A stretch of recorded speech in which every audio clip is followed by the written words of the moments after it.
You're listening to Sox in the Basement, a production of the Broadcast Basement Limited, where every show is 30 minutes of good and comes from a basement bar on the south side of Chicago. Pull up a stool, pour a cold one, and join us right now for Sox in the Basement. Heard everywhere podcasts can be found, and always at soxinthebasement.com. And welcome into Sox in the Basement. My name is Chris Lanuti, and you are listening to yet another simulated game using MLB The Show in a full 2020 White Sox simulated season, brought to you by Cork and Kerry at the Park. Guess what? They're open now. Go on over, have a drink, get some food. Go see Cork and Kerry at the Park at 33rd and Princeton. They have survived to this point. They need your help and support. What the heck? Flip on the game that you're going to hear right now while you sit out there and enjoy some Cork and Kerry right by the ballpark. It's the best you're going to get right now until these MLB owners and these MLB players find some sort of common ground. Also remember, the beer garden at Cork and Kerry on Western Avenue is also open. So if you live in Beverly, the outdoor beer garden is now open for business. And remember, you can get all the great food at Cork and Kerry at the Park still delivered to you with Grubhub or direct through corkandkerryatthepark.com. The White Sox are on a 6-game winning streak. They've won 8 of their last 10, and they're home now for a 6-game series that will take place over the next 7 days. 3 against Detroit, a day off, and 3 against the Cleveland Indians. They're currently 15 games over 500 and 2.5 games out of first place behind the Minnesota Twins. And while the Indians later on in this homestand are 4.5 back from the Twins and hot on the White Sox heels, the Tigers are already 19 games back in a rebuild. They don't even have a chance at the wild card. The White Sox currently have spot number 1 there. It's good to be home after 3 days in Kansas City. Got to work off the barbecue. And let's start a game right now. It's White Sox baseball, brought to you by Sox in the Basement. Found everywhere podcasts can be found, and always at soxinthebasement.com. Let's go.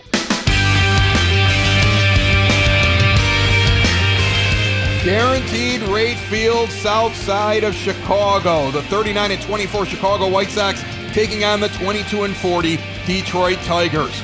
My name is Chris Lanuti, and you are listening to Sox in the Basement, brought to you proudly by Cork and Kerry at the Park. And pitching tonight for the White Sox and taking the bump here to start off the game, Gio Gonzalez, 12 starts, 7-0 record, 3.06 ERA, 62 2/3 innings, with 56 hits and 23 walks. That's a 1.17 whip. He also has 75 strikeouts, so more than a strikeout per inning. And currently, with that undefeated 7-0 record, up at the top of the list, well, not the very top, but he's on that list right now to possibly make an appearance in the All-Star game if he keeps it up. A nice acquisition and a nice surprise for the White Sox, and he has stayed healthy so far.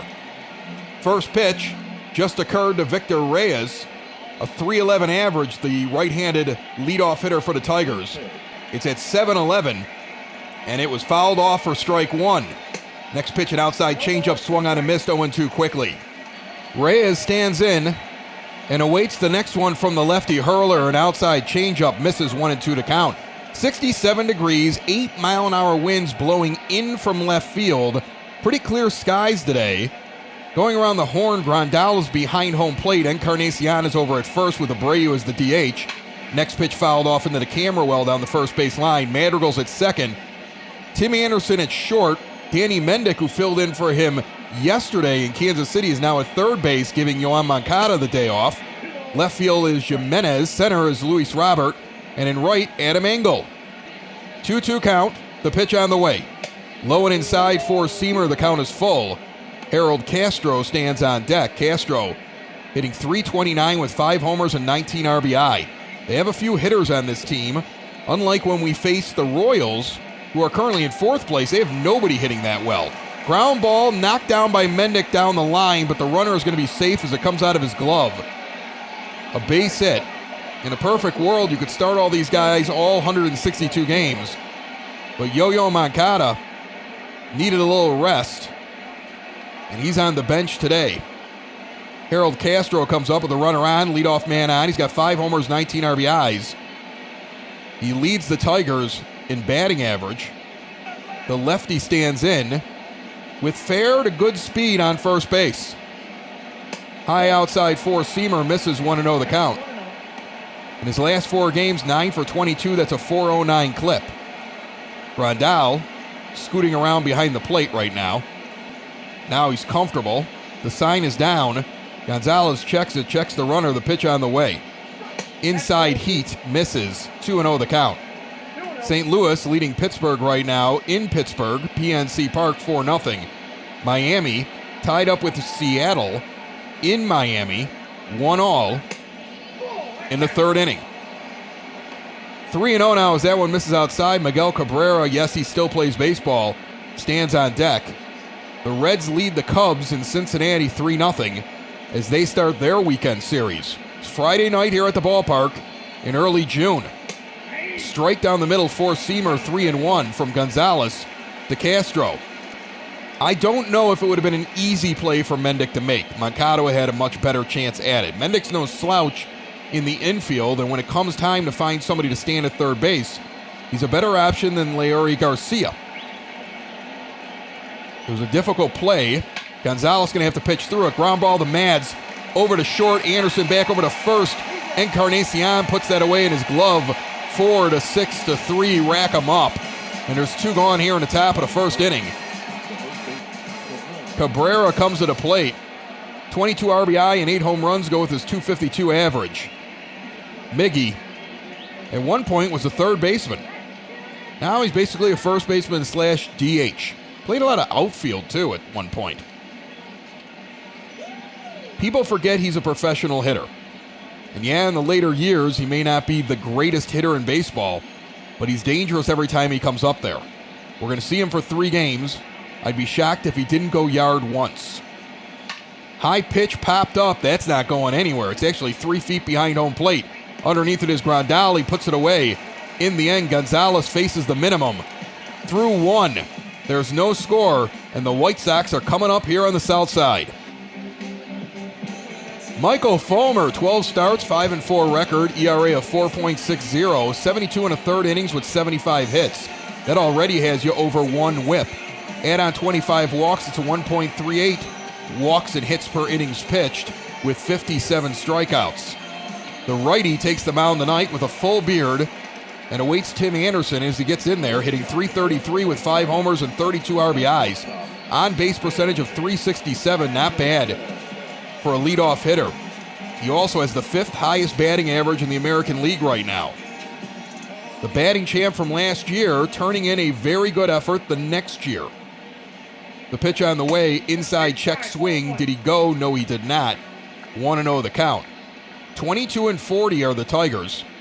5th in the AL Central, and this is the first time we've seen them all year. We've seen a lot of Kansas City, 3 games with Cleveland. We've had 10 against the Twins. That one's fouled back, 1-1 the count. The most we played against is KC. I want to say it's 13 games already. We've almost played our allotted games against the Royals for the season. Swung on and missed a slider down the middle, 1-2 now on Anderson. We do get the Tigers in our road trip coming up here. After this 6-game, 7-day homestand, we go on the road. That one's out in the center field. Base hit for Anderson. Gets in between the second baseman and second base. He claps into the dugout as he's known to do when he gets a leadoff hit to start the game off, telling him it's time to play. And now here's Luis Robert, who led off yesterday and went 2 for 5 with a big double. Drove in a run. Also scored a run in that game. Average is up to .215. He's been doing very well over the last couple of weeks. Renteria opting to have him bat second and sliding Grandal down because Moncada, the normal 4-hitter, not in the lineup. He scored 9 runs in the last 9 games. He takes that one outside for ball 1, 1-0 the count. Anderson trails only 2 players in the American League in stolen bases. One of them is the leader with 29, Luis Robert. Swings and misses at that one, a fastball high and tight. 1-1 the count. Sox like to run early and test the catcher behind the plate. 2-seam fastball low, 2-1. Abreu stands on deck. 2-1 count. The runner goes, swung on and missed, down to second base, safe as Anderson. Roberts 2-2, Anderson safe at second base with a feet-first slide. Beat that throw with time to spare. So now we have a runner in scoring position with a 2-2 count and no outs on Luis Robert, and Abreu waiting on deck. Sox aggressive on the base paths, especially with their two guys, Anderson and Robert. Everybody else, I don't think there's anybody with more than 3 steals on this team, or 4 attempts. 3-2 as that pitch misses outside, full count to Robert. The payoff pitch. Low in the dirt, he is on first, so Anderson would have gotten there anyway. Now you have a lot of speed on base. And here comes Abreu. We have seen Robert take third with Anderson trailing him in a double steal with Abreu up. On 3 or 4 occasions this year, they've used that. Abreu very good at just kind of standing there and getting in the catcher's way. But we've never seen Anderson in front of Robert, because normally Robert's at the bottom of the lineup. No outs here, bottom of the first. The .268 hitting Abreu stands in. First and second, no outs. The pitch inside, a 4-seam fastball, 1-0 the count. Anderson has 20 stolen bases this year at an 80% clip. Robert's over 90% and 1 away from 30. If the White Sox start running in real life, I think this shows they'd be a fun team. But playtime is over with the rebuild. What can Ricky and the coaches do? This one's lifted out in the right field. Fly ball back towards the corner is going to be caught. Anderson's going to tag and head to third. Robert's going to hold at first. So Anderson will get to third base on a fly out into the right field corner near section 108. I want to say hi to My Sox Summer, Chirizi and Beef Loaf. Aloha, Mr. Hand, and all the rest of them out there. Thanks for listening. As Yasmani Grandal steps in, hitting lefty, of course, against a right-handed hitter. .277 average. He's down about 30 points since mid-May when he went on an absolute tear. Grandal was a first-round pick in 2010. I did not know that. 1-0 the count with 1 out here in the bottom of the first. A low changeup gets across 1-1. Rusty Valentine making the calls back there. He hasn't been bad for us this season. This is a good crew. Sometimes we get the bad crew, and it's awful. Even MLB The Show has good and bad crews. We've noticed this. Outside pitch misses, 2-1 the count to Grandal. First and third, 1 out. There goes Robert for second. Swung on and fouled back. Count is even 2-2. Grandal saw something he really liked. I think Robert had that bag. Instead now 2-2. We'll see if he goes again. He does not. The pitch low is called a strike, a 2-seamer, and Grandal throws his hands up saying that ball was not in the zone, and I got to say I agree with him. We just praised Valentine behind the plate. That ball's below the knees. It wasn't in a little strike box. Now there's 2 outs and runners on first and third, and the Sox could squander the first 2 getting on here in the first. Eloy Jimenez, .260 with 14 home runs and 39 RBIs, and OPS of 837, 7th currently in the left field all-star vote. 1-0 count to Jimenez. The pitch on the way. High and inside, a slider, 2-0. Robert on first, Anderson on third. Robert goes for second. Pitch is called a strike on the outside corner. Luis Robert is safe underneath the tag. And that is his 30th stolen base of the season in the first week of June. He could have 100 this year. It's like watching Marquise Grissom or Tim Raines in their heyday. Actually, that was called a ball. I thought it was a strike looking at the pitch. So Jimenez gets a gift, 3-0 pitch on the way, swings and misses at a 2-seam fastball down the middle. 3-1, he tried to pull the string there and send that out. And he's got to be frustrated. He gets a 3-0 count and just swinging at whatever, and he missed it anyway.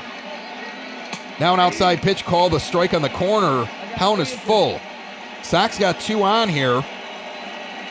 But unfortunately, 2 outs right after that, and a 3-2 count to Jimenez. Swung on and fouled off a 2-seam fastball, 94 miles an hour. High, but in the zone on the outside corner. The payoff pitch will come again. Here it comes. Swung on and missed. He went over the top of a slider and strikes out. Jimenez walks back frustrated. The crowd goes silent. White Sox fans been watching this team on TV, on the road, listening to games. One of those things is true. End of first, no score. Sox fans may be surprised here, I think. This team is so good, you're shocked when they don't capitalize. 13 homers and 31 RBIs. Go with Jonathan Schoop's .259 average. And a shout out to somebody I know in my fantasy baseball league by the name of Mark Bevan. Mark held on to Jonathan Schoop as a starting second baseman for 2 years. No matter how bad Schoop played, he was convinced any day now he was going to figure it out. Now he's on Detroit in a rebuild, and he's not that great, but good enough to bat fourth on this team. Gonzalez is 0-2 on a pitch placed perfectly on the outside corner to Schoop, and he hasn't swung yet. Mark gave up on fantasy baseball after those 2 years. Trust me, it wasn't fantasy baseball's fault. The 0-2 count, high, misses, 1-2. Good guy, though. Bad at fantasy baseball. Big White Sox fan. That's my beer opening up in the background. 1-2 to count. No outs, top of the second. Gonzalez throws a 12-6 curve on the outside corner that misses. 2-2, the count is even. Now Gio gets a changeup fouled off down the first base line into the crowd. Count remains even at 2. Milwaukee and Boston this weekend already leading in that game 3-0. The first of 3. Four-seamer over the swinging bat of Schoop. Don't pick him up in your league. First strikeout for Gonzalez, and there's one gone. Minnesota leading at home 2-0. They're also in the second inning against the Angels, who beat them last night. That's a 4-game series for them. This one has popped up immediately. Cameron Maybin gives a gift to Grandal. That's the second pop-up he's picked up for an out in the first 6 batters, or 5 batters actually, that Gonzalez has faced. CJ Cron comes on, a 160 average for Cron. One of those guys that he flourished. I want to say that he played a year in Minnesota in the middle of that lineup. He was like a cheap addition that gave them an awful lot of pop. They're trying to get that kind of magic here in Detroit. They're not getting it. Fly ball deep, though, out into right field, opposite field towards the corner. That ball is just foul in front of section 108 at the 335 marker. Gave it a ride. There's a big shift, so Engel has to run back to where he's standing now. Gonzalez throws the next one. This one's deep out in the left center field and off the wall. CJ Cron must be listening to the broadcast, and he was ticked. That's a double standing up. 2 rockets hit by him. First one was foul. The next one dropped perfectly right in between Robert and Jimenez on one hop, hit the wall. So there's 1 on second, and there's 2 out for the Tigers here in the top of the second inning. Gonzalez checks the runner, the pitch on the way. Lifted down the first base line into the stands. Austin Romine, 220, 5 home runs, 24 RBIs. Romine waves the bat a lot when he's up there, but no other motion in the body. A low inside four-seamer goes for a ball, 1-1 the count. The right-handed hitter against the lefty Gonzalez, who checks the runner and delivers. It's an inside pitch called a strike, 12-6 curve at the knees. 1-2. Gonzalez trying to finish off this inning. The pitch. Swung on and dribbled over to third base. Mendick picks it up on the run, flips the first in plenty of time.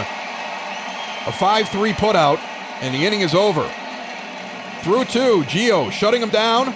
He spread out 2 hits over 2 innings, and the White Sox are coming up for the second time in this game. Edwin Encarnacion is playing first base tonight. He's got 15 homers. That's second on the team behind Yasmani Grandal with 17. Those were 2 good pickups for the offense. 34 RBIs. He's hitting .268. Basically sat at .250 up until about a few weeks ago. He grabbed a couple percentage points off of Grandal's average, obviously. It all evens out. Line drive over to third. Hits the ground right before it is caught and sent over. That's an error at first base. It's dropped. Ball hit him in the glove over at first, and Cabrera makes an error. They're going to put it on the third baseman because it bounced into the glove. So the E5, that's where the error is. Although that is a routine 1 hop for a first baseman. But because it hit the ground, it's E5. Ball rolls out in front of Cabrera, and Encarnacion is over at first base. Engel's hitting .291. Adam playing right field now on the regular. 5 home runs and 14 RBI. No outs here in the bottom of the second. The leadoff man on again. Fulmer already up to 26 pitches here. And he has yet to record an out in the second inning. That's a good sign. Sox had 2 on in scoring position, but could not get anybody across after their leadoff man and their 2-hitter reached base right away in this game. Inside pitch fouled off, 0-1 the count. Next one swung on, he went inside again, 97 miles an hour. It's fouled straight back, and Engels down 0-2 quickly. Fulmer checks the sign, looks over at Encarnacion and delivers. An outside slider misses 1-2. Edwin's not a threat to go anywhere. In fact, he clogs the bases. We saw that specifically in the game last night when the White Sox couldn't get any runs, and several times Edwin was the reason. And luckily, the White Sox just exploded for 4 runs with 2 outs in the 8th inning and 3 runs with 2 outs in the 9th to win that game in a comeback against KC and sweep them. Outside slider misses. The count is full at 3-2 now. Fulmer starts messing around with Engel. Now the count is full with no outs in the bottom of the second. Danny Mendick stands on base. He has been doing very nicely coming off the bench in substitute roles. A low inside pitch swung on and missed by Adam Engel. There's 1 gone here in the bottom of the second inning. 3rd strikeout of the game for Fulmer. And the 8-hitter will be Danny Mendick, playing 3rd tonight for Yoan Moncada. 1 out, bottom of the second inning. Runner on first. First pitch lifted down the first base line, tailing into foul territory. It'll land in the field of play, but foul. 0-1 the count. 33 pitches now for Fulmer against the .261 hitting Mendick. A low outside 2-seam fastball goes for a ball, 1-1. It was Mendick who finished off the rally that tied it up last night in the 8th inning with a 2-run home run to left. He was the player of the game, and well-deserved. 2-1 pitch now on the way. Swung on and ripped down the first base line, hooking foul into the ball boy's glove. Next one sent foul into the tarp down the third base line. 2-2, the count is even. 1 out, bottom of the second. Encarnacion at first. A low inside changeup misses, 3-2 to count. Nick Madrigal stands on deck, hitting .230. Several rookies on this team, 3 in this lineup tonight. Mendick, still a rookie. Only played a little bit in September. Madrigal came up after the season started. Roberts started the season with the team. It's an inside ball.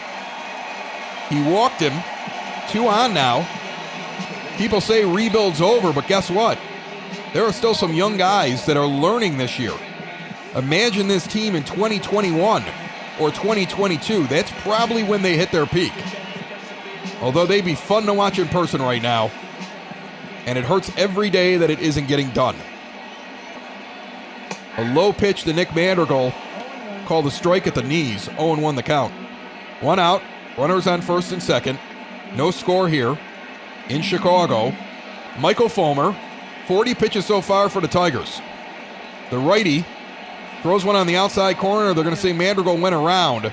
Tried to check it up, 0-2. Next offering sent out to right center field. That one's going to get in the gap. Encarnacion around third. He will score. In the third base is Danny Mendick. Madrigal takes the single as the throw came in, and he anticipated it coming into second base. He got about a third of the way there, held up, and went back. A good decision, I think. The White Sox lead this game 1-0. And now to the top of the order, and Tim Anderson, who's 1 for 1 with a single in the first, and on a tear as of late. 336 average. He's slugging .502 with a .369 on-base percentage. He's got speed at third and speed at first. And he rips this one out to center field. Ball be caught. In comes Mendick. The throw comes in. He is safe well before it gets there.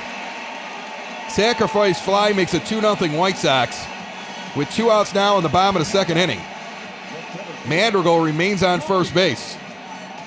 Luis Robert walked in the first inning. And this team is relentless. If you think about it, Michael Fulmer goes back to the dugout thinking, okay, I got out of that. But they just come back the next inning. They got him up to 44 pitches right now. He hasn't gotten through the second inning. and 2 runs are already in. Robert swings and misses at an inside two-seamer. He wanted all of it. We have not seen him swing for the fences very much. He's been very disciplined about collecting hits. A low outside two-seamer goes for a strike, taken 0-2 now quickly with 2 outs in the bottom of the second inning. Sox lead 2-0. Nice piece of hitting from Madrigal, and then the fly out to deep center from Anderson plates Mendick. Sent out in the left field, that's a base hit. Robert has a single. Madrigal over to second base. This kid's figuring it out. I don't know how else to say it. I know if you look at his baseball card right now, you're like, come on, Chris, he's hitting 215. He sat at 180 up until about 2 weeks ago. He's up 35 points in his average after playing 2 months almost every day at a 180 clip. He's coming on. Abreu fouls off a fastball down the first base line. 0-1 the count with 2 on. There's speed aboard. A base hit is going to plate Madrigal, a really good base hit. Robert comes all the way around. Lifted down the right field line. If it's fair, that could be trouble. It is a fair ball. 1 run is in. Robert gets into third base without a problem and holds. They're going to try to get Abreu at second. He made a bad decision and he's out. Abreu, I believe, thought that Robert was going to try for home. He held, listening to his third base coach. The throw was cut off on the way in and redirected to second base, and they got him by 1.5 miles. Sox get 3, goes down as a single, thrown out trying to advance. 1 run scored on that play. It's 3-0 White Sox, and we're in the top of the third. And is the Family Waterproofing Solutions third inning. Christian Stewart, the 8-hitter for the Tigers, stands in and takes a ball inside from Gio Gonzalez. That's only his 28th pitch of the game. Stewart's hitting .326. I believe they're using him in a platoon role. Swings at a low and outside changeup out of the zone, 1-1 the count. Now a high and tight pitch lifted on the first base line. It will just get out of play. Abreu can't make a play on it, 1-2. The Yankees lead at home against the Rays, 5-0 already. They're in the 5th inning. In the 6th, Toronto leading 3-2 at home over Texas. Swung on and missed a changeup tailing away. Gonzalez gets his second strikeout in the first out of the 3rd inning. Family Waterproofing Solutions wants to help you make things safer and better and drier in your basement. They want to make sure your sump pump's working. They want to make sure you don't have any foundation cracks, so they want to fix them. They want to take care of anything that's gone wrong with the foundation, and they have to level off the sidewalk around your house or any of the concrete around there. They can do that. They want to make sure that when rain comes, it doesn't come in. They want to make sure seepage isn't ruining your basement. They want to do it at a fair price with great financing, and they want to give some of the proceeds to veterans and first responder organizations. That's all good stuff. 1-1 right now to Yeimer Candiero, 205 hitter. Inside fastball fouled off, 1-2. He's the 9-hitter in the lineup. They want to do all of that, and they'll even do the estimate on the phone, on video, with pictures, however you want to do it, so that you can be safe and secure and feel comfortable in these weird times. And I'm talking about the COVID. Everybody seems to have forgotten about the COVID. I want to forget about the COVID. I want everything to go back to normal. They know everybody's working on their own pace with this thing, and it's understandable, so they're there for you. Details coming up halfway through the inning. 2-2 count with 1 out in the top of the 3rd. Inside strike taken. Another K for Gonzalez. This one a backwards one. 3rd strikeout of the game. 2nd one of the inning. Back to the top of the order with 2 outs here in the top of the 3rd. Victor Reyes, 1 for 1 with a single in the 1st inning. He's got 7 homers to go with his .314 average and 25 RBIs. Takes a strike down the middle, 0-1 the count. Gio has been going deeper in the games. That's a good thing. The whip is low. The ERA is low. The strikeouts are high. The wins are 7. The losses are 0. He is the surprising pickup. And also, when we were thinking, do you send him to the bullpen? We talked about that like a month and a half ago when Kopech comes up. That would have been a bad decision. Fly out in the shallow center field underneath it. Robert The one-handed catch. He's styling out there. 3 up, 3 down.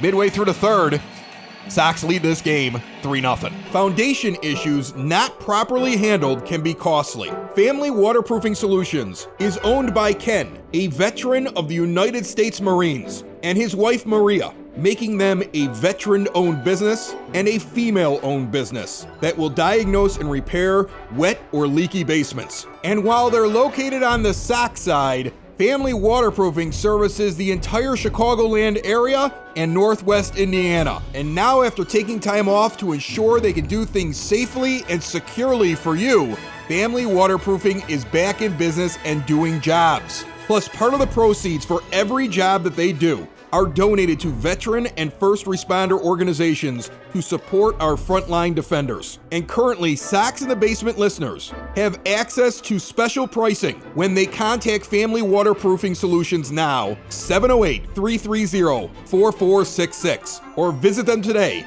at FamilyBasementWaterproofing.com. Yasmani Grandal is 0 for 1 in this game.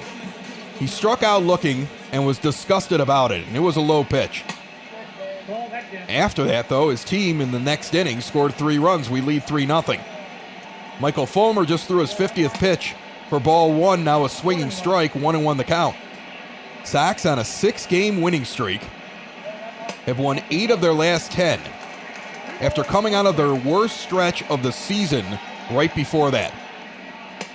2-1 pitch hits the outside corner, 2-2, and I'm going to tell you right now, Grandal is sitting there with Valentine, the umpire, catching every half inning. And he was upset about the calls last time, and now he's taking his time getting back in the box. He's disgusted. He does not believe he's getting those same calls behind the plate. I don't know if it's true or not, but he's animated, at least in not getting into the box right away. Now he fouls off a slider. Count remains even. Fulmer into the wind again. Swung on and lifted out down the left field line. If it's fair, it's going to be extra bases. It is. Rattles around the corners. They had a shift on. He goes opposite field and is standing at second base as it comes in to third. He's standing at second going, up, 2's good for me. 10th double of the season for Yasmani. To go along with the 17 home runs, what a pickup, what a find. What a start to this team coming out of the rebuild. Sox had the leadoff man on for the 3rd straight inning. And a swing and a miss by Jimenez, who struck out in the first inning with 2 on. 0-1 the count. Average has dipped below 260. 259 right now for the 5-hitter in this Sox lineup. I think White Sox fans were expecting a bigger explosion from him. And early in the season, he had 6 home runs over his first 7 games. Now sitting at 14 homers. He slowed down. The average had dipped terribly. He came back hitting the ball, going for base hits, not necessarily going for power. You have to wonder if he's trying to change something here, and that's why now he's not getting the hits as well. 2-1 the count to Jimenez. No outs, bottom of the 3rd. Grandal on second, not very fast. Michael Fulmer started this game for the Tigers. I don't know how long he's going to go.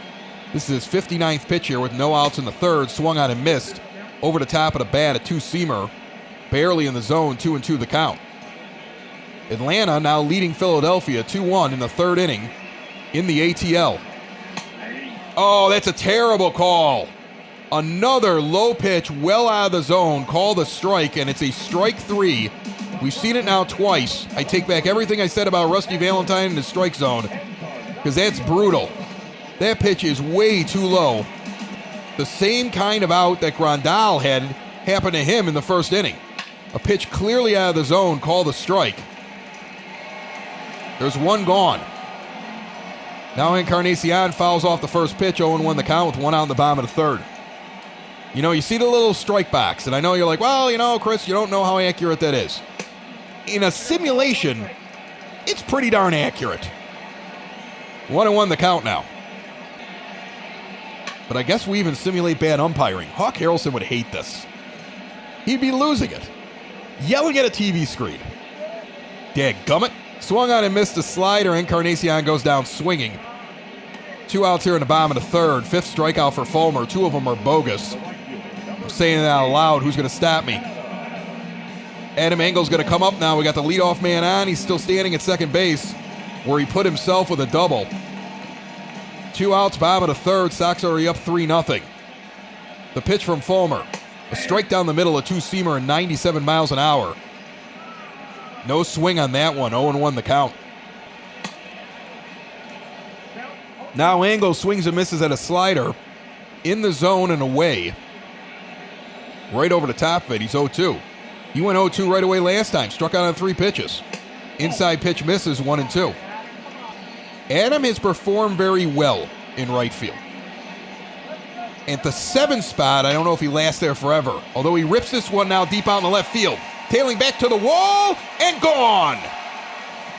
Adam Engel with a 2-run home run, his 6th of the season, 408 feet. Out in the left center field. 2 rows back. Out of here at 106.1 miles per hour. The fireworks go off. The Sox lead 5-0. Tigers fans that made the trip are disgusted. Grandal meets him at the plate. High fives all around. Mendick walks up to the plate. He had one last night, a 2-run home run. Looked very similar. Big deep fly directly in the left center in the gap. Clears the wall. Danny Mendick walked into second and scored. Outside two-seamer called the ball 1-0. When Mendick was playing every day, it was almost like he'd wear out very quickly, and it was hurting him. When he gets a couple days off and comes in and plays 2 or 3 in a row, we're seeing very good production out of him. Again, though, it begs the question, if Yolmer Sanchez wasn't going to come back the next year, at the arbitration number we all knew was the arbitration number in the middle of July, why wasn't Danny Mendick playing in September more? 2-1 count, the pitch on the way. Inside, hit him in the shoulder, he goes down, and that's questionable when you're getting rocked 5-0. He came way in on him and then just turned around and walked away after he hit him. Mendick's down to first. Nick Madrigal comes up. He's got an RBI single. Little conversation with him and the catcher. Now Valentine comes up and tells him to break it up a little bit. Mads is a tiny guy. He's not going to push it any further. 2 outs here in the bottom of the third. Runner on first. And Mendick. Pitch down the middle, goes for a strike. 0-1 the count. Sox have been hit a lot more lately. And that seems to happen when you're a good team. You frustrate people. There goes Mendick. He's going for second. Stolen base attempt is good. He's safe, well in front of the tag. That must have been we're up 5-0 and I'm going to rub it in that I'm on base. You want to hit me, I'm taking 2. Good for him. Pop-up slide down there at second. He stares right in at Fulmer. 0-2 count, though, now to Madrigal. 2 outs, bottom of the third. The pitch on the way. Outside, misses on a slider, 1-2. 26 pitches this inning alone for Fulmer. 75 in the game. He's still not out of the third. High and outside. 2-2, the count is even. Mendick with a solid lead. Fulmer looks back at him. Back in at the plate. Inside pitch misses. 3-2, the count is full with Anderson on deck. The payoff pitch. Swung on and sent over to third. Underneath the glove, it gets through. Here comes Mendick around. He's going to score. And the White Sox lead 6-0. And that'll teach you to hit Danny Mendick. He steals second and comes around on a single down the line. And you just went down another run. That'll hurt your ERA. And that's it for Fulmer. Sox get him back the right way. He does not get out of the third inning. He just tosses the ball to his manager and walks off the mound in shame. Few fans up yelling at him. I don't think he cares right now. I think he's numb. Kyle Funkhauser's coming in. 27 appearances, 64 2/3 innings. 2-2 record. 4.87 ERA. Righty's hitting .211 against him. Lefty's hitting .240. Not too bad for a long reliever. He'll take over with 2 outs in the bottom of the third inning. And he'll get Tim Anderson for his third at bat. He's 1 for 1 with a sac fly RBI. And the first pitch is sent out to center field. Can of corn, and the inning is over. So Funkhauser comes in and goes, "This is easy." I don't know what Fulmer's problem was. Meanwhile, Adam Engel goes yard. Danny Mendick adds on a run basically on his own with the help of Nick Madrigal. And after 3, 6-0 Sox. Harold Castro's 0 for 1 with a ground out in the first inning. 327 average and 813 OPS for this kid. Top of the fourth, Sox leading by a half dozen. And a shutout so far by Gonzalez through the first 3. Ground ball over to short. Dropped by Anderson. He'll try to get it over to first, but he can't. That's an error on TA. Hit him right in the glove and bounced out. E6. He's been very solid over there lately, but that's a clear-cut mistake. Brain fart. Hits him right in the heel of the glove and pops out in front of him. And he had no chance after that, even though he tried to make a throw over. Cabrera's 0 for 1 with a pop out in the first inning. There's a runner on first. Gonzalez, the lefty, checks him and goes to the righty Cabrera with the first pitch of the at-bat. Swung on and lifted out in the left field. It will drop in for a base hit, so quickly the Tigers have 2 on behind the error by Anderson and the first pitch single in the left by Miggy. And here's Jonathan Schoop. 0 for 1 as Gio Gonzalez needed only 42 pitches through the first 3 innings, but 2 pitches and 2 are on here in the fourth. Inside fastball called a strike, 0-1 the count. 91 miles an hour that one came in. Tampa Bay has unloaded on the Yankees. Remember we said Yankees were leading 5-0 in New York? The Rays put up 10 runs in the 6th inning and lead 10-5 now. Ouch. 1-1 the count to Schoop. High pitch misses, 2-1. Sox got 3 in the 2nd inning and 3 in the 3rd. Adam Engel has a 2-run home run. The 2-1 pitch low and inside, a changeup, 3-1 now. Cameron Maybin stands on deck. He popped out to the catcher on the first pitch his first time up. No outs here in the top of the fourth and runners on first and second. First trouble that Gio has had all day long. It's not entirely his fault. Foul ball into the camera well down the third base line. The count is full now to Schoop. The righty awaits the pitch from Gonzalez. Here it comes. Inside pitch fouled off, 3-2 the count remains. Grandal puts down the sign, set up right up the middle. A high fastball just out of the zone. Yasmani held the glove there for a while. He wanted the call instead. After the error, a single and a walk. And the bases are loaded with no outs here in the top of the fourth inning. Sox have a 6-run cushion, but Gio Gonzalez having trouble here in the top of the fourth inning. Cameron Maybin comes up, 279 average, an 875 OPS. Popped out to the catcher on 1 pitch. First time up. 0 for 1 in this game. He's the 5 hitter on this Detroit Tigers team. He takes a long time getting into the batter's box. Now he's in. Gonzalez checks everybody, and now delivers. Low changeup misses, 1-0 the count. Gio's got some trouble here. When the bases are loaded and you got to run, you take the outs any way you can get them. And if 1 or 2 guys get in, you accept that. You can't let it turn into a 5-run inning, though. The pitch. Outside corner, 12-6 curveball thrown for a strike. 1-1 the count. Gio, a veteran. He'll take whatever pitches he needs to try to get this out. Line drive to Abreu. Does he get him at first base trying to lean back? He got him. Double play. Abreu makes the catch and dives to first base and caught the foot of the runner trying to get back on the line out. Thank you very much. 2 outs here in the top of the fourth. And now an inside 2-seamer goes for a ball to Cron. 1-0 the count. He had a deep hit into the gap last time up for a double.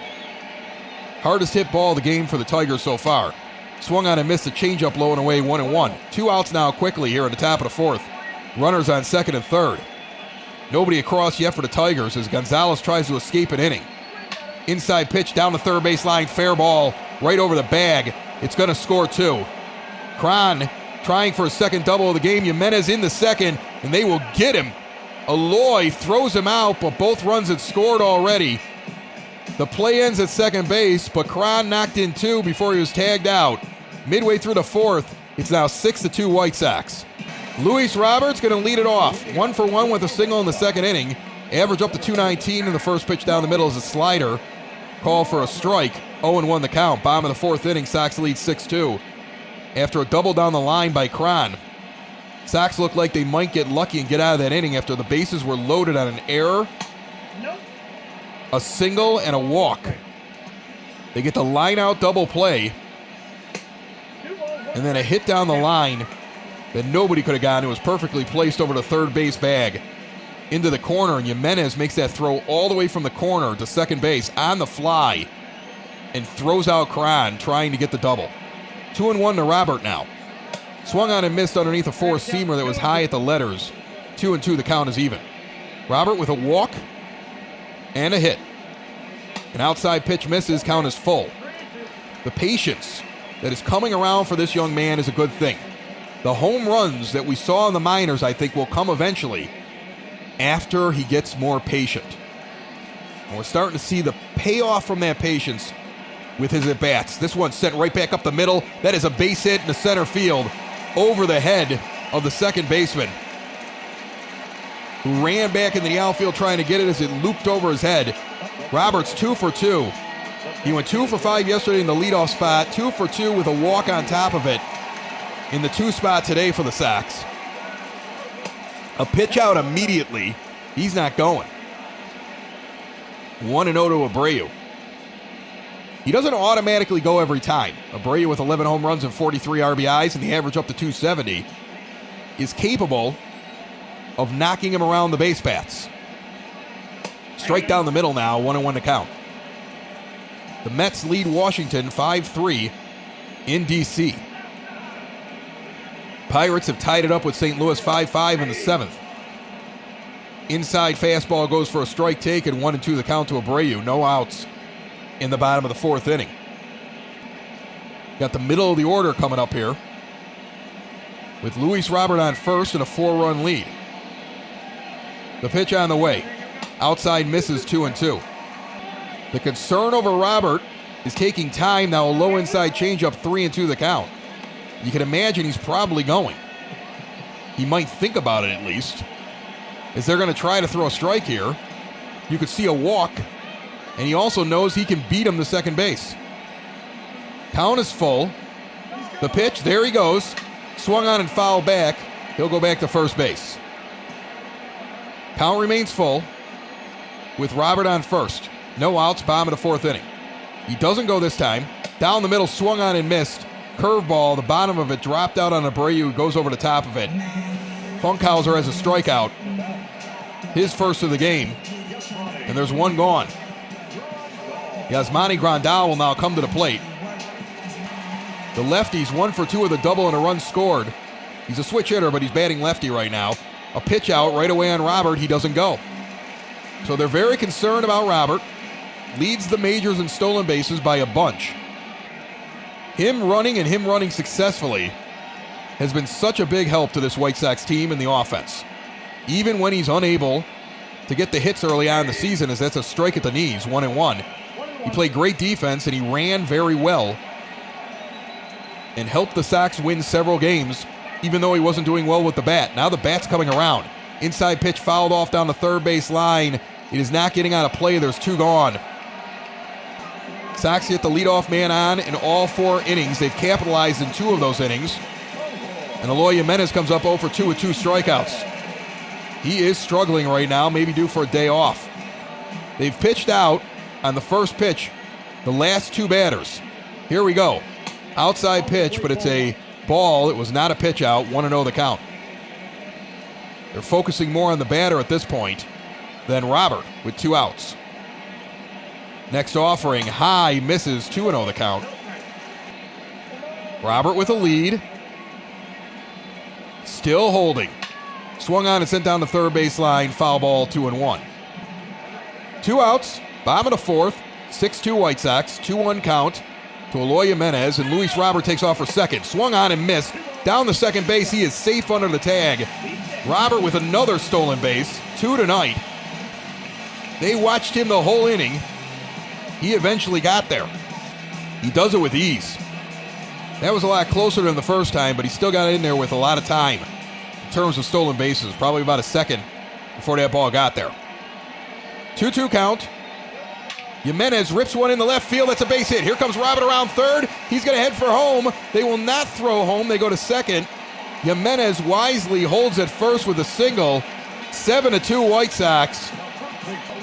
A 2-out single and an RBI for Jimenez. On the ground between the shortstop and third baseman. In the left field, Robert comes around and scores.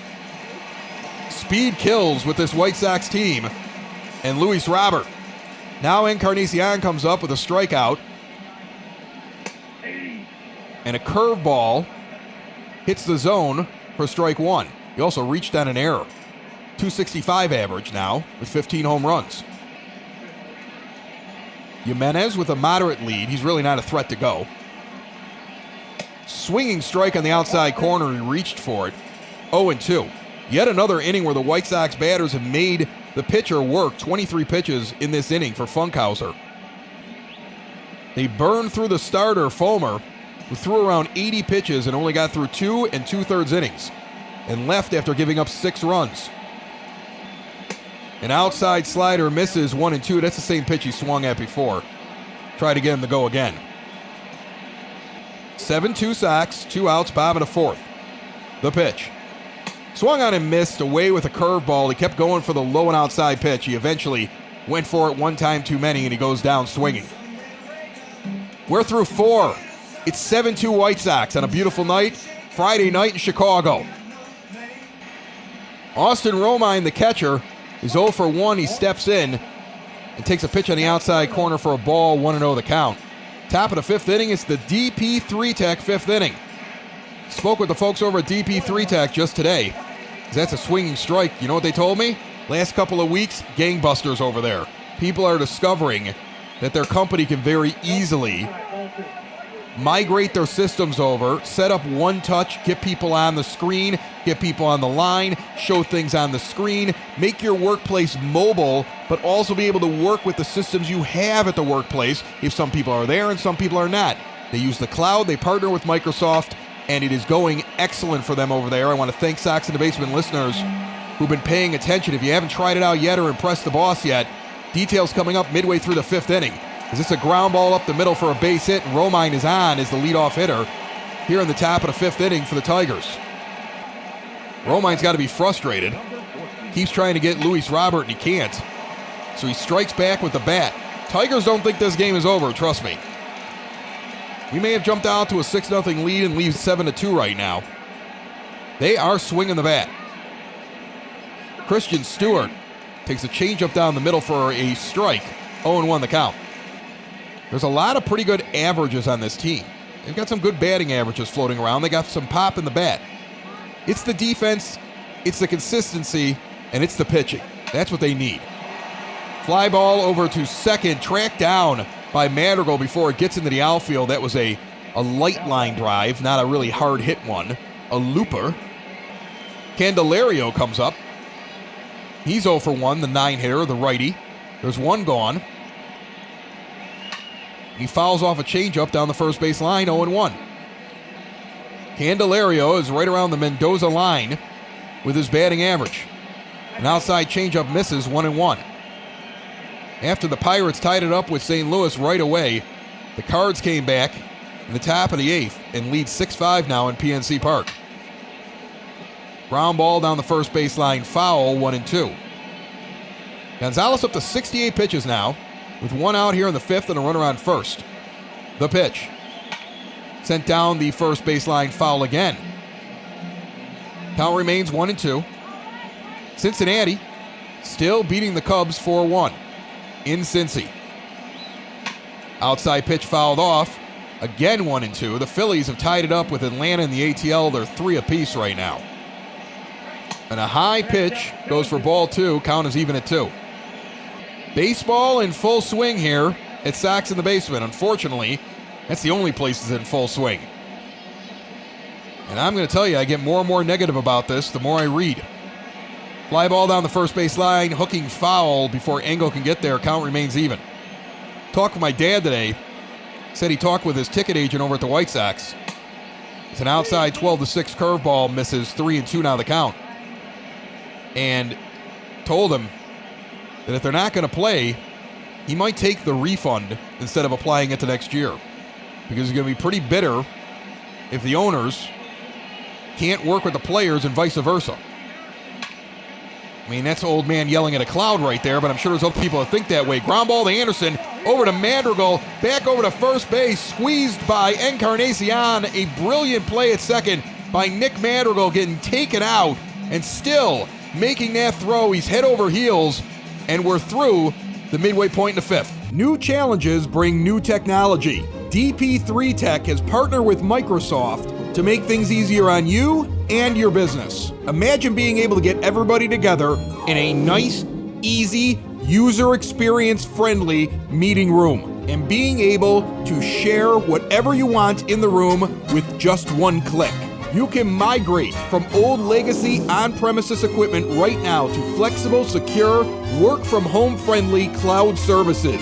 Bring your group together faster, better, easier. Find out what DP3 Tech can do for you. Contact their cloud migrations team today, 312-896-2450, or email info@dp3tech.com.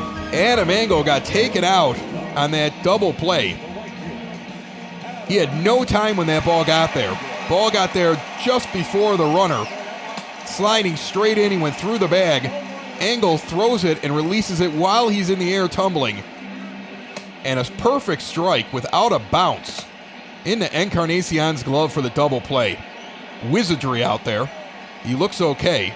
Meanwhile, Kyle Funkhauser is back out there for the Tigers, and he has Adam Engel 1-1 here, leading off the bottom of the fifth inning. Engel's 1 for 2 with a 2-run jack, and he lifts this one deep out into center field. Are you kidding me? Back to the wall. It'll be caught. Maben was leaning against the wall as he caught it. 400 feet he hit that one. Unfortunately, that's the distance to the wall. Danny Mendick was hit by a pitch in the third, came around and scored. He's hitting .261.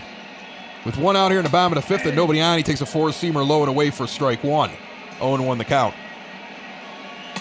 Next pitch down the middle, a slider. 0-2. Now a chopper over to third. It's going to be tough play, but they're going to get Mendick by about a step. 2 outs, bottom of the fifth inning. Madrigal's 2 for 2. He's been hitting Tiger pitching. The two rookies really enjoy the Tigers. I want to see them more. An outside four-seamer hits the plate, 0-1 the count. Mads and Robert are doing very well, and I keep saying two rookies. Mendick's a rookie as well. All three of them. You see the growth as the season is taking place here. Ground ball over to first, bobbled by Cabrera. Foot race now to first. And Mendick almost beat Miggy to the bag on what should have been an easy 3 unassisted. He never gave up. Meanwhile, Sox do go 1-2-3 in the fifth. We go to the top of the sixth, leading 7-2. Victor Reyes is up for the third time. He's 1 for 2 in this game. Gio Gonzalez starts the top of the sixth inning on 74 pitches. He's given up 2 runs. And a high inside four-seam fastball goes for a ball, 1-0 the count. Nobody stirring in the Sox bullpen. There's no need with a 5-run lead. And one of the better pitchers in baseball up to this point. That's fouled off to the backstop, 1-1. Next offering swung on and missed. He went underneath at 1-2. Back to what I was talking about earlier about the players and the owners. Let me get the gist of this here. Correct me if I'm wrong. As Gonzalez gives up a hit. No, Mendick dives in front of it and knocks it down. That was easily going in the left field. That's a clear base hit. They rule it a base hit. Mendick got the end of the glove on it and pushed it towards short to stop it from rolling into the outfield, but well out of his reach. That was a heck of an effort. That's a base hit, and Castro comes up 0 for 2. Inside fastball misses, 1-0 the count. Pretty good speed on first right now. Let me get this straight. So the owners want halfway through the season, but they're being stubborn because they want to take more money away from the players. They say that a clause in March meant something different than what the players say it meant. Players say, no, you got to pay us, and we want more games, and we want to play later in the season. So their counter was to basically ignore the owners. So now the owners are ignoring the players. They're not countering that offer. They want them to work on the offer they gave them first, or they'll just start the season and play a 40 or 50 game season and force them to play because they say they're allowed to do that, which the players aren't sure is true or not. Swung on and missed. That's an out. So these babies, and I side more on the player side this time around. But honestly, it doesn't seem like anybody wants to actually play the games unless it's 100% on their terms. And we, the fans, are getting beat up on it. Every other sport is figuring it out, but Major League Baseball isn't. And I fear that these people are going to kill the game I love. I don't want to simulate a whole season, gang. I don't. It's time consuming, first of all, but I want to get back talking about the real guys. And I would jump for joy if they could figure something out here. 1-0 pitch hits the outside corner against Miggy. 1-1 the count. One out here in the top of the sixth inning. I don't know if I even described the last out. I was on my high horse. If I didn't, I don't know. He was out. Like when you were a kid and you were too busy looking at something else and you were keeping score and you look up and you ask your dad, like, what happened to that guy? And he goes, well, I don't know. He was out. I was too busy drinking my beer and talking to the guy next to me. And now your perfect scorecard is ruined because you got to write OUT into a box. I've been there. I've done that. You're going to have to do that on that one. If I didn't describe it, I don't remember. 2-2 the count to Miguel Cabrera. Inside pitch, jam shot into center field. Coming on is Robert. He will not get to it. He now throws into second base, and he almost gets him. Runner wasn't sure if Robert was going to get there. It was hung up. Robert came up throwing quickly and almost gets him at second base for the force out. Instead, there's 2 on and 1 out here in the top of the sixth inning, and Jonathan Schoop is up. 0 for 1 with a walk in the fourth. Fouls off a four-seamer down the third base line. 0-1 the count. Sox lead 7-2. 89 pitches so far for Gonzalez with 1 out in the sixth. The pitch. Low and away, misses out a four-seamer. 1-1 the count. Looking back again, the 1-1 pitch on the way. Swung on and fouled off down the first base line. 1-2. Gonzalez focusing on the batter. The pitch. Swung on and popped up. Abreu running back will make the catch. A step into the grass over his shoulder. Nice play by him. 2 outs. Top of the sixth inning, and Cameron Maybin comes up 0 for 2. Runners on first and second. Sox with a 5-run lead. Swung on and missed on a changeup low out of the zone. 0-1 the count. Maybin was a first-round pick all the way back in the year that the White Sox won the World Series 2005. So here's a draft pick from that year. Think about how long ago that was, standing up here at the plate. A first-round draft pick in the draft happening this week in Major League Baseball. We're going to talk about it once we have everything sitting in front of us. 2-1 the count now. Gonzalez, the lefty, delivers to the righty. Swung on and chopped in front of the pitcher. Gio barehands it over to first. Through 6, he's given up 2. He's given his team a 5-run lead, and they lead 7-2 over the Tigers. Bottom of the sixth inning, Tim Anderson to the plate. .335 batting average. Kyle Funkhauser remains on the mound, 34 pitches in to his middle relief appearance, and a four-seamer below the knees called a strike. The strike zone is lower in this game than we normally see it. Sox batters have adjusted well. This one's off the leg of Funkhauser, and it'll be a base hit as Miguel Cabrera ran for it. Ill-advised, because he and Schoop are standing there, and nobody's at first base. Now they're going to come out and check on the pitcher. He's walking around the mound. They're looking at his leg. He's shaking it. He's going to wave them back into the dugout now. And he wants to keep going. Luis Roberts 2 for 2. 2 singles and a run scored in this game. He also has 2 stolen bases. TA's got 1. He's on first. They've been all over Austin Romine right now trying to run. And you know he's aware of it. No outs in the bottom of the 6th. The pitch on the way, high and outside, taken for a ball. The outside corner is smaller in this game as well. So it's like a trapezoid of a strike zone. Robert benefits from that one. Funkhauser, meanwhile, is completely confused.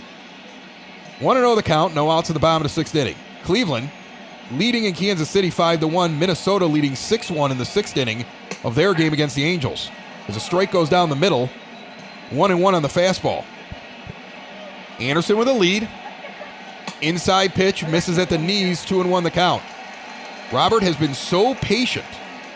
TA or the White Sox may want to let him just stand up there and work this count without distraction, especially because he draws walks.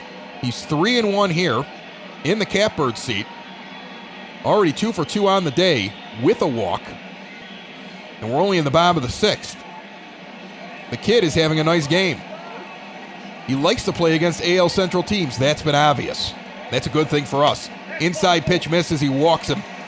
So now you got runners on first and second. They both have speed. There's no outs. The bottom of the sixth inning. And the Sox are looking for more runs than they already have. 7-2 as Jose Abreu comes to the plate. 1 for 3 with a single and an RBI. Still stuck on 11 home runs. I'd love to see him get out of that. The pitch on the way. Misses on the outside corner. I'm going to tell you right now that entire ball was inside the strike zone. There is a very strange strike zone going on right now. Outside corner, you got to be more than perfect, but you can be low and get the strike. Lifted out into right field. It's tailing towards the corner. It'll be caught at the corner, and Anderson is going to go for third. He will get there without a throw from the relay man. First and third, the runner advances. On the Abreu flyout, there's one out here in the bottom of the sixth, and guess what just opened up for Luis Roberts? Second base did. As Grandal comes to the plate with one out. 5-run lead for the White Sox. They're trying to tack on a few more. Here's Grandal, 1 for 3 with a double, and a slider away is called a strike. Outside corner, I would say, for right-handed batters. For lefties, the strike zone seems pretty good. Something is confusing Rusty Valentine, the umpire, behind the plate today. He's got like double vision. A high pitch, nowhere near the zone, goes for a strike 2. So it's a guess. It's anybody's guess at this point. What's a strike and what's a ball? Anybody's guess. Sometimes it's good for you, sometimes it's bad. You have no idea. He's just making calls. His umpire rating is going to be the absolute worst possible on balls and strikes tonight. An outside pitch called the ball, thankfully. 1-2 the count. One out, bottom of the sixth. Anderson on third, Robert on first. Grandal at the plate, Robert goes. Outside pitch called the ball, he's safe on a high throw. TA could have gone home on that one. Almost pulled him off the bag, but you never know how the throw's going to go there. Another stolen base for Robert tonight. He's just racking him up on Romine. He's going to have nightmares about him. 2-2 pitch down to Grandal. High and away, 3-2 to count is full with first base open. And Jimenez on deck. Funkhauser's like, what are you kidding me? I came in here with a 6-run deficit. I've only given up 1. I've pitched almost 50 pitches here. And you're not even warming up the bullpen, it seems like. Outside pitch misses, he walked him. That pitch was in the exact same spot as a strike earlier in the count. Again, it is roll the dice up there. It was a ball. And Eloy Jimenez comes up 1 for 3 with a single and an RBI. Hitting .261 currently after that single. Slugging over .500. He's got one out here and the base is loaded. This first pitch will be Funkhauser's 50th pitch. And I want him to just go for it and hope it's dead red and knock this sucker out of here. It is right down the middle, and he holds off on it, taking a 4-seamer for strike 1. Sometimes you just want to rip at it. This team can be sometimes too patient, but it's hard to argue with the results. New batting coach has them taking a lot of pitches. Grandal's on first, Roberts on second, Anderson's on third. There's one out. It's the bottom of the sixth inning, and a 1-1 count to Eloy Jimenez, the 5-hitter. Encarnacion stands on deck. 7-2 White Sox, the pitch on the way. Outside pitch misses, 2-1 the count. Funkhauser taking a lot of time between pitches, like he's trying to indicate, like, hey, maybe I'm getting tired out here. Tigers don't seem to care. Let's take advantage of it. Here comes the pitch. Inside pitch fouled off. He almost got good wood on it. Just missed that one. 2-2 to count is even. Jimenez has 2 strikeouts and the single in this game. Swings and fouls off that one down the first base line. Got a piece of it. Low and outside. Count remains even, 2-2. Now one down the middle. Chopped down the third base line. Just foul. Could have been a double play ball if he steps on third and goes to first. Count still even at 2. Pitch on the way. Misses low on a curveball. Count is full. So full count. Bases loaded. 1 out. Already up by 5. Eloy Jimenez at the plate. Kyle Funkhauser, the middle reliever for his 57th pitch. Swung on and belted deep down the third base line, hooking foul. People got up for a second there. Will reset. Straighten it out, Eloy. The payoff pitch. Chopped over towards short. Slow roller, they'll try to do the double play. Over to first, they'll get him. The Tigers escape on the 6-4-3 double play with the bases loaded. Sox still lead 7-2. Through 6, we're headed to the top of the 7th. Frustrating finish there, and probably a frustrating day at the plate for Jimenez. He does have the RBI single, but 2 strikeouts and he hits into a double play with 1 out, and the bases loaded. CJ Cron, he's 2 for 2. Has a double and then has a single where he was thrown out trying to go to second when he drove in runs. He's got 2 RBI in this game and a changeup low from Gonzalez. Goes for ball 1. Gonzalez starting this inning off, but there is activity in the bullpen in case he gets into trouble. Ground ball up the middle. We got a guy there. Now it's bobbled. Madrigal recovers and gets him at first base. He was playing a shift directly behind the bag. Went off his glove. We've seen that happen now 3 times. Once to Mendick. Once to Madrigal. Once to Anderson. Anderson got the error. Mendick's was a base hit. Madrigal was luckily able to get his guy. I think that would have been an error otherwise. Ground ball now to third. In the glove of Mendick. He sends it over. And an easy 5-3 putout. No adventure there. 2 gone. So Gio has 2 gone here in the top of the 7th and nobody on for Christian Stewart, the lefty. He's 0 for 2 with a strikeout and a lineout. Gonzalez on 99 pitches. We've seen him go 120 though. Strike right down the middle to Seamer, 0-1 the count. Sox have a day off on Monday. So if you're pitching this weekend, you know you're actually getting a bonus day off in the 5-man rotation.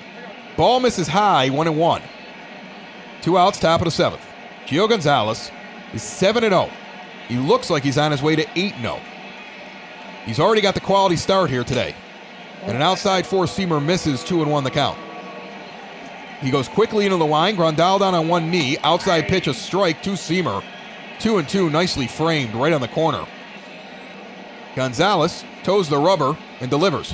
Swung on and chopped over to second. Knocked down by Anderson, who was on a shift. He dove in front of Madrigal and then bobbles the ball getting up. They're going to call it a base hit. It's borderline. Because not only does he dive in front of Madrigal, who was set up to make the play, but because he's on a shift, he gets over anxious. He then, as he gets up, picks up the ball to throw it, and it falls out of his bare hand. They're going to give a base hit on it because he had to dive to get to it, but I still think he had plenty of time to make that throw if he doesn't muff the exchange. 0 for 2 with a strikeout and a ground out. I've had people send me messages like, how many errors does Anderson have? Because they get frustrated when they hear those kind of things. Technically, he does not have as many as he had last year at this point. And he's actually played a pretty good defense. But he's lacking. He's lacking in range. Even in the simulation, you could see it. If he has to go behind Moncada, there's like a 1 in 10 chance he's going to be able to not only field the ball, but get the throw over without throwing it over somebody's head or bouncing it in. He just doesn't have that skill, and I don't know if that's something that can be taught. 2-1 now, the Candelario, who's 0 for 2. They're going to call a ball on a pitch in which the entire circle was inside of the square on the outside corner at the waist. You can't make this up tonight. Luckily, we're the team winning. 3-1 pitch on the way, fouled off, count is full. Luckily, we're the team winning, because if we're losing 7-2 in Ansapanen, you're pulling your hair out right now. Full count pitch, misses outside, that was outside. Although Gio's now talking to the umpire, and he's got a few words to say about the last few pitches that have been called wrong. Valentine's talking back to him, and Renteria is going to come out and at least talk with his pitcher, I think just to settle him down because he's a little annoyed. He's got 2 on here. He's trying to finish out this inning. He's been pitching very well, and he's not being treated very well by the home plate umpire, but he hasn't done well with either pitcher or Funkhauser. All 3 pitchers. It's been a weird strike zone that changes pitch by pitch. The bullpen is ready out there. Renteria is probably giving him one more batter. He's up to 110 pitches, but he has gone long in many games this year, and he likes to complete his innings. The pitch on the way. Inside, misses on a 2-seam fastball, 1-0 the count. Runners on first and second with 2 outs here in the top of the 7th. 5-run lead for the White Sox. Gonzalez gets him to fly out into left field. Jimenez camps underneath it in shallow left, will make the catch. He goes 7 innings, only lets 2 cross, 111 pitches. I'm sure he's done for the night, and the White Sox lead 7-2 midway through the 7th. Jordan Zimmerman, the pitcher coming in, 24 games, 60 in the 3rd innings, 3.73 ERA. Righties hitting .260 against him, lefties hitting .246. And Encarnacion, the first baseman, comes up. 15 homers, 34 RBIs. He's 0 for 3 with a couple of strikeouts. Reached on an error. First pitch from the righty, lifted out to right field. That's going to be a can of corn, put away immediately. 1 pitch, 1 out here in the bottom of the 7th inning. Adam Engel stands out there in the batter's box. The righty takes a curveball down the middle, 0-1 the count.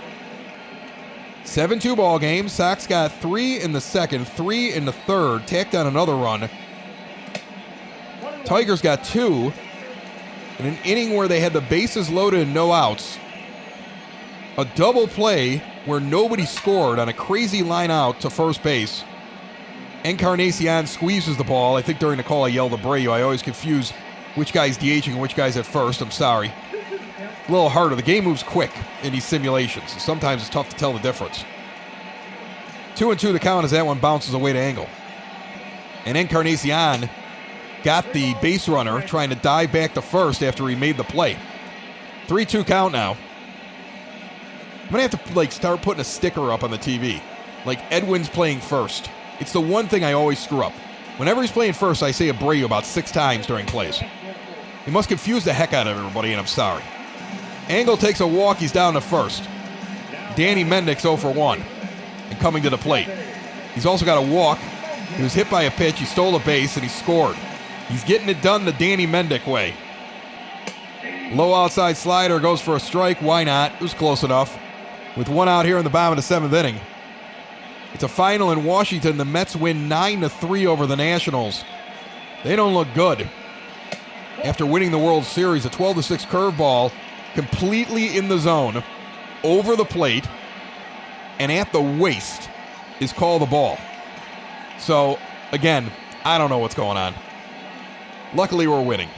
The next pitch on the way. Swung on and missed the 2-seamer, 1-2. Sox look like they have Kelvin Herrera ready to come in with the 5-run lead in the weird strike zone. They're like, what the heck, he might be great. Fouled off. Count remains 1-2. Basically, if it's close, swing at it at this point. Valentine got to go home. That's the plan here. This one's popped up. Underneath it, the play will be made in center field. 2 gone. Runner remains at first base. Nick Madrigal's 2 for 3 with 2 singles, 2 RBIs, and a run scored. And he stands in with 2 outs here in the bottom of the 7th, and Adam Engel with good speed on first. Engel in motion, ripped down the third base line, off the glove. Everybody's going to be safe here. Mads with a base hit, they're going to call it. It was hard hit over the bag and knocked down. Tim Anderson comes up 2 for 3, and now he's got 2 men on and 2 outs. And a low inside pitch, nowhere near the zone, is called a strike. Anderson shakes his head. It's probably a joke right now in the dugout. You see what he's calling? Be quiet, we're winning. That's probably what it feels like right now. Madrigal on first, Engel on second. The pitch on the way. Both guys running. The ball gets away, though, and they're both safe. It looked like a hit and run because Anderson offered at one that was low and away, trying to put it in the play. The second stolen base for Madrigal and for Engel. Sox have something like 8 of them in this game. Ground ball off the middle, snatched out of the air by the pitcher. That looked like it was a single right away, and Zimmerman just sticks his hand out and luckily snow cones it over to first, and the inning is over. It has been a weird night tonight. Is it a full moon on a Friday night? Sox lead, though, 7-2. And Kelvin Herrera is coming in here in the top of the 8th inning. 23 games, 26 2/3 innings pitched, 6.41 ERA. 24 strikeouts to 9 walks, and righties hitting 159 against him, but lefties are hitting 365 against him. A left-handed batter destroys Kelvin Herrera this year. That's his big problem. And Ricky Renteria sending him up against the lefty Harold Castro to start off this inning. A nice game by Gio Gonzalez, as this one is low and inside, called the ball, shockingly. 22,593 in attendance, as the count is 1-0. Good Friday night crowd, but I would imagine at this point in the season, this place should be sold out.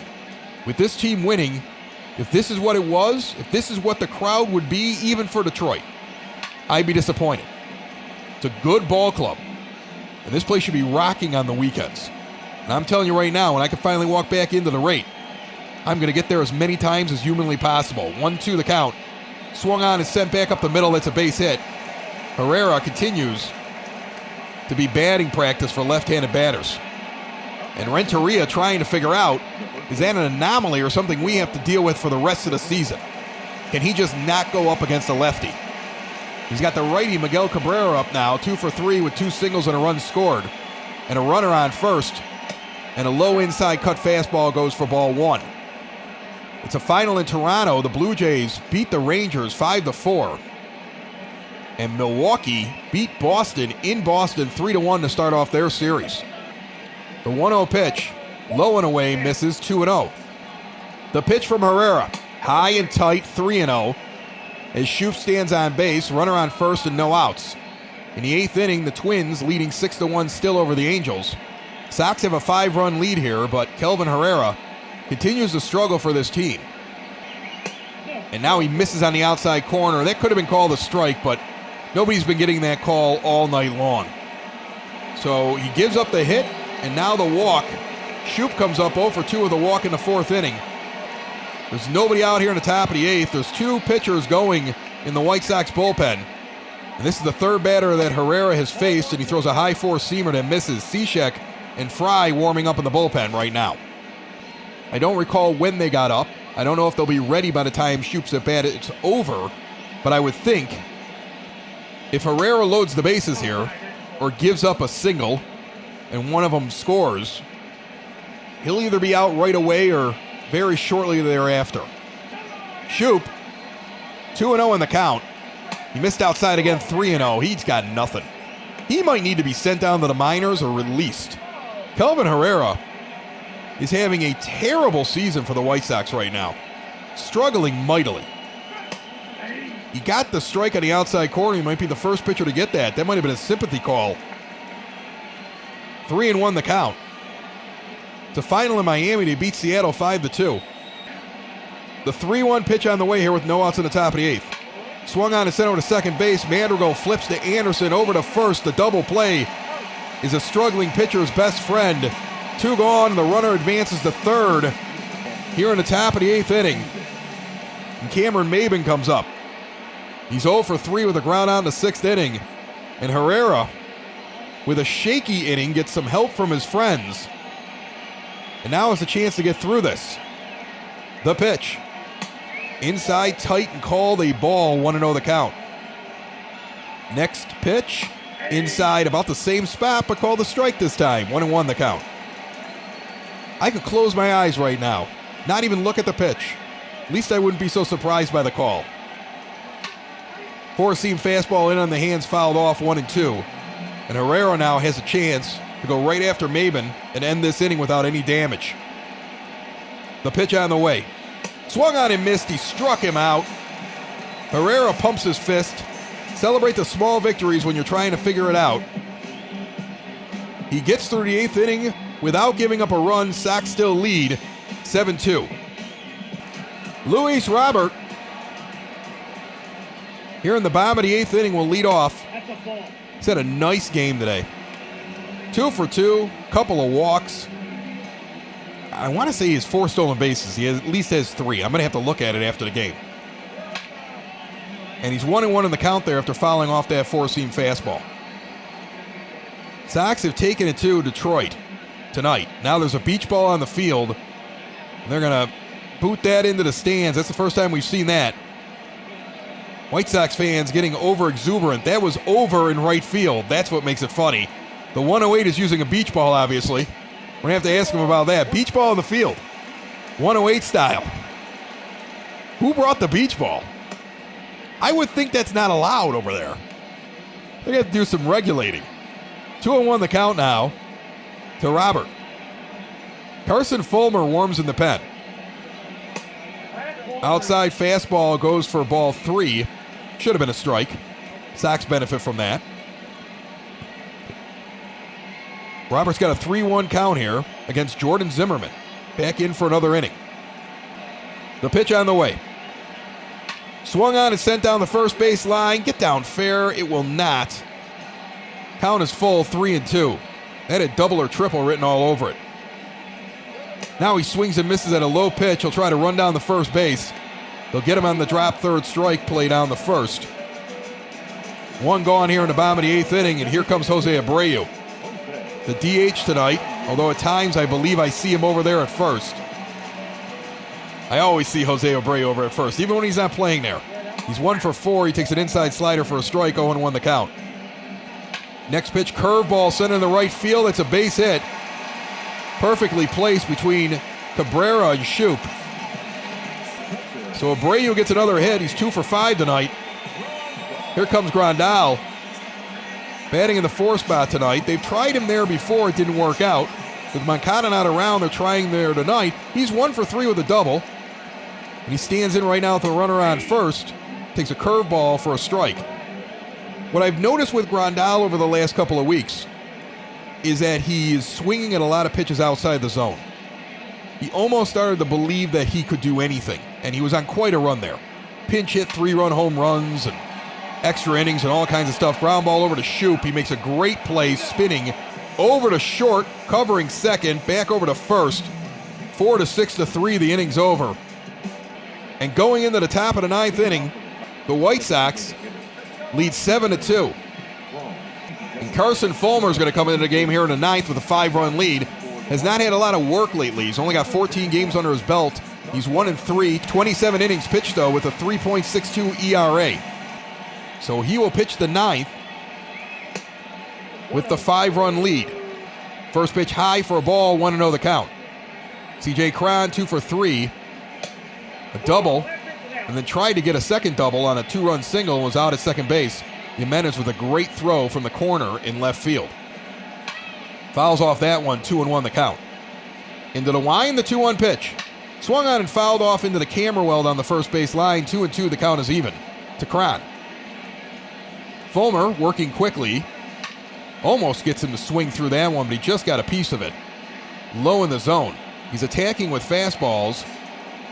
Now Grandal sets up on the outside corner, and he misses well outside on a curveball, 3-2. Austin Romine on deck. Full count, no outs, top of the 9th. Nobody on, 5-run lead. Swung on and sent down the first base line, hooking foul into the stands. Count remains full. There is a shift on for Cron. On the left side of the field, he keeps hitting everything to the right side on these foul balls, and now he walks him on an outside fastball. First man on. White Sox with the lead are giving some work to some pitchers that normally don't come in later in the inning. Herrera needed help. This one's going to get away from Grandal. Runner's going to advance 90 feet into second base. It's going to be called a wild pitch on Fulmer. And it's 1-0 to Romine. Sox have Cishek and Fry up now, just in case. As that's an inside pitch, and he does not get the call. Close one. 2-0. Next pitch swung on, sent over to short. Anderson scoops and throws. 6-3 put out. Encarnacion steps on the bag.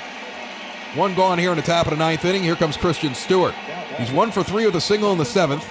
He's got an .831 OPS. The lefty has a runner on second base in Cron, and Fulmer, the righty, throws one inside that's popped up down the third base line. Mendick giving chase over to the tarp, cannot get there in time. He will reset over at third base, 0-1 the count. Fulmer checks the runner and delivers. Swung on and fouled off again down the third base line, 0-2. It's the 8-hitter and then the 9-hitter here for Carson Fulmer with a 5-run lead. It's on a platter for him. Fouls off a curveball, count remains 0-2. After this game, there's 2 more against the Tigers here this weekend. A day off, 3 here against Cleveland. As that one's lifted over the head of a jumping Mendick for a base hit. Jimenez comes up and throws it right in. Cron can only get to third. He has to hold. There's 2 on now with 1 out. And Candelario comes up 0 for 2 with a walk in the 7th inning. He's hitting .202. The lefty will face Fulmer. Like I said, Indians here next week after Detroit. And then it's a road trip. Houston, Detroit, Cleveland. No time off in there. A low inside fastball swung on and missed. 0-1 the count. Fulmer has to concentrate on the batter. Get the out. If Cron crosses, fine. But nobody's pulling you out of this inning if you only give up 1 run here and you already have 2 outs. Outside pitch misses 1-1. Now, if he walks the bases loaded, there's a chance they go, that's it. We gave you a chance, we're not blowing this game. But with a 5-run lead, you'd rather not dip into the bullpen, the better guys in the bullpen, and you want to give Fulmer a chance. And to be honest, he hasn't been that bad this year. Although there are times he's shaky. Herrera has been much worse. Inside pitch swung on and missed. He struck him out. Nice pitch by Carson Fulmer. He tied him up. The thing I noticed with Fulmer, different from Herrera this year, both of them put a lot of guys on base. You know, their whip is very high for a relief pitcher, but Fulmer finds a way to get the outs. Herrera has the bad luck, or he'll start walking that extra guy, or gives up that hit after he's already put 2 on. He has a much worse inning. He can't get the thing. After he puts guys on, he can't get out of it. Victor Reyes is up. He's 2 for 4. This is his 5th at bat. He's 1-0 already in the count. The lefty lays off a changeup low, 2-0. Fulmer, 22 pitches so far this inning. Got runners on first and third, a 5-run lead and 2 outs here in the top of the 9th. The next offering is high and misses 3-0. Carson in danger of walking Victor Reyes and loading these bases. Here comes the pitch. He walked him on 4, and I think that's going to be it. Sox wanted to give him a chance out there, but you're not going to let him back in this game. They're going to go to the bullpen, and they're going to bring in Jace Fry against the lefty Castro. 25 games, 17 innings, 3.18 ERA, 26 strikeouts to 8 walks. Righty's hitting 187, lefty's hitting 154. He's got 6 holds. He's got the bases loaded here. But he's got a 5-run lead, and he's got 2 outs here in the top of the 9th. And the lefty Castro's 1 for 4 in this game, and a strike right down the middle, 0-1 the count. It's got to be frustrating to a guy like Carson Fulmer. You don't pitch for a week. You want to go out there and do something, and you got to be bailed out because the team's afraid you're going to give up the big one. Slow chopper to Madrigal, flips it out of his glove to Encarnacion. The game is over. White Sox win their 7th in a row. 7-2, was there ever a doubt? Gio Gonzalez has an excellent game. The Sox take game 1 of this series. The fireworks going off. We are on a roll right now. So is Gio Gonzalez, 8-0 on the season. He's kicking butt right now and taking names. He goes 7 strong, gives up 2. White Sox bullpen shaky, but they don't let anybody in the 8th and 9th inning. That's amazing to me. 2 runs on 10 hits for Detroit, 7 runs on 12 for the White Sox, an error apiece, but there are a lot more than that, and also a really weird strike zone. But we'll take this win, just like you take any win. 7 innings pitched for Gio Gonzalez, 8 hits scattered around, 2 walks, 4 strikeouts, 2 earned runs. He gets the win.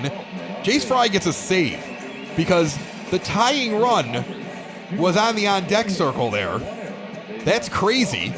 In a 7-2 victory, he gets a save for pitching to one guy and inducing a ground ball. Adam Engel goes 1 for 3 with a 2-run home run. Luis Robert, 2 for 3 with a run scored. Nick Madrigal, 3 for 4, 2 RBIs in this game and a run scored. Danny Mendick went 0 for 2, but he got hit by a pitch, stole a base, came around and scored. He scored another time too. He had 2 runs. Whole team contributed today. Stolen bases all over the place. Read the entire box score at Sox on 35th. Sox on 35th gives you the post game. They give you all the details. They give you the box. They give you analysis. After every series, they give you all the stats. We love partnering up with them. They're good folk over there. Check them out after you listen to the broadcast. We appreciate you doing so. And our thanks to our sponsors, Cork and Carry at the Park, now open. Get over there. You've been waiting to do it. Get over there. Go out there with the headphones on, okay? Tell Bill, the owner, tell him, put on Sox in the Basement ball game while we sit out here. Let's listen to a game. If they're listening right now, shout out to Cork and Carry at the Park. Okay, we're having weekend baseball. This would have been a home game. This would have been a home weekend against the Tigers in this beautiful weather. Okay, you could at least have something in the shadow of the ballpark and lose yourself in your imagination until these guys start figuring this out for real. And don't forget they have their beer garden open up out on Western Avenue in the Beverly neighborhood as well. This is Sox in the Basement, the podcast for fans by fans, bringing you every game of this season simulated until we get some hope and some baseball. My name is Chris Lanuti. Thank you for listening.